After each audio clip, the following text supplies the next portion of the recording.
If you've been trying to come back to your creative work, and even sitting down begins to feel heavier than it used to, and pushing yourself just isn't working anymore, this video is meant for you. Hello and welcome.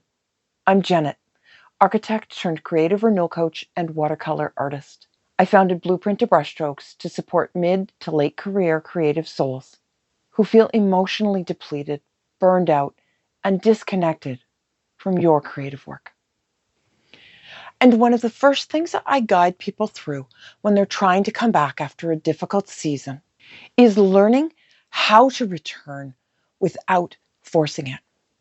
Because trying to push through is usually the very thing that keeps people stuck.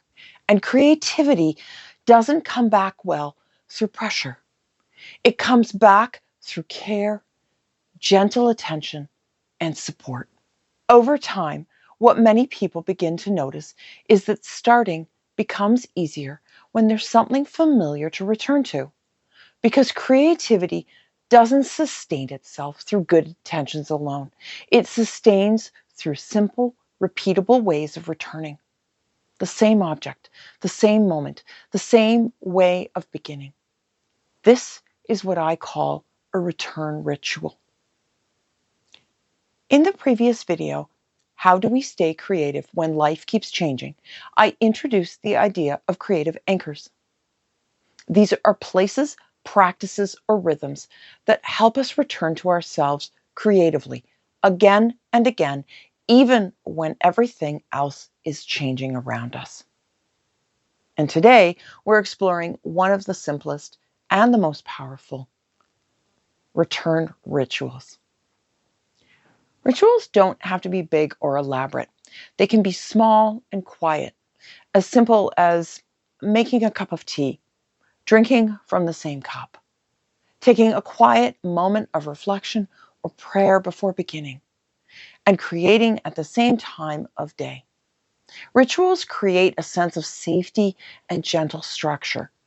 They can be grounding and help get things started, even when motivation is unreliable. And importantly, they don't demand inspiration when you're tired or exhausted. Because when people are trying to come back after burnout, they often believe that what they need is more discipline or a stronger push. But very often, what's actually needed first is safety, something familiar, something not demanding, something that quietly signals to your brain and creative system, I'm safe. I don't have to perform. And for many people, that's the piece that's been missing for a long time. This connects to something I've been developing more intentionally in my coaching work through my compass method. Before we can begin creating again, we often need to clear some of the pressure and simply notice what's actually going on. We clear a little space. We observe what's true. And only then do we begin to sense the kind of process and permission that might be needed next. So even in something as simple as a return ritual, we are already touching those first moments. Clear space and noise. Observe your inner landscape. And then the earliest stages of process and permission. Not forcing, not fixing, just gently noticing what helps you come back.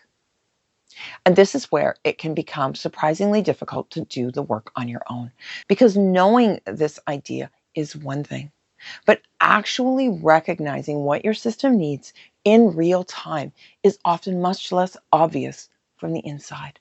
It's subtle, it shifts, and it's something most people find easier with a bit of support and reflection.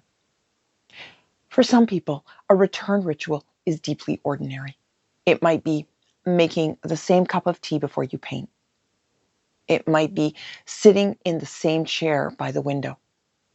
It might be opening the same sketchbook at the same time of day, or sitting quietly for a few minutes before doing anything else. For others, it can be listening to soft music, lighting a candle, or taking a grounding walk before starting to create. What matters isn't whether the ritual looks impressive. What matters is whether it helps your system soften enough to allow your creativity to return. These rituals matter because they create the sense of continuity and, with practice, become a natural signal for your system to slip into creative mode. People don't come back well through pressure. They come back through recognition, through safety, through something emotionally true enough to trust. And that's exactly what a good return ritual can offer. If you'd like to explore this gently, here's a simple practice. Choose one thing you can return to in the same way 3 times this week. Here are a few more ideas in addition to the ones I mentioned earlier. Listening to the same playlist. Using the same pencil, pen, or brush. Creating at the same time of the day. A small 30-second doodle to get things started. Or creating in the same location. Keep it very simple to start. Then just notice what happens and how you feel, not what you create. Does your body settle a little faster? Does beginning feel less of a struggle? Do you feel even 5% less resistance? Because recovery often doesn't begin with a big breakthrough. It begins with a gentle softening. If you're starting to recognize yourself in this pattern, that's exactly the stage where gentle, structured support can make a real difference. A simple place to begin is the Creative Confidence Reflection Guide. It helps you understand what season you're in before trying to change anything.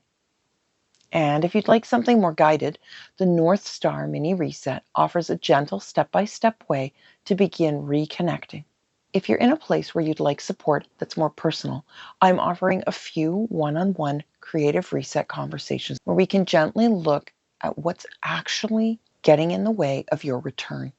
If you'd simply like to stay connected to this kind of work over time, I share longer reflections, prompts, and practices through my blog and newsletter. These are calm, more personal spaces for us to connect, and you're very welcome there. If creativity has felt hard to return to lately, maybe the answer isn't to push harder. Maybe it's to make the return gentler. To create a small threshold your body and spirit can cross without resistance.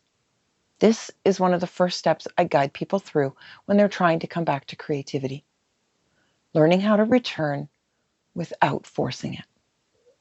And from there we build more clarity, more trust, more space for what's actually needed. Until next time, may your day be filled with gentle steadiness and grace to support your return to what matters to you.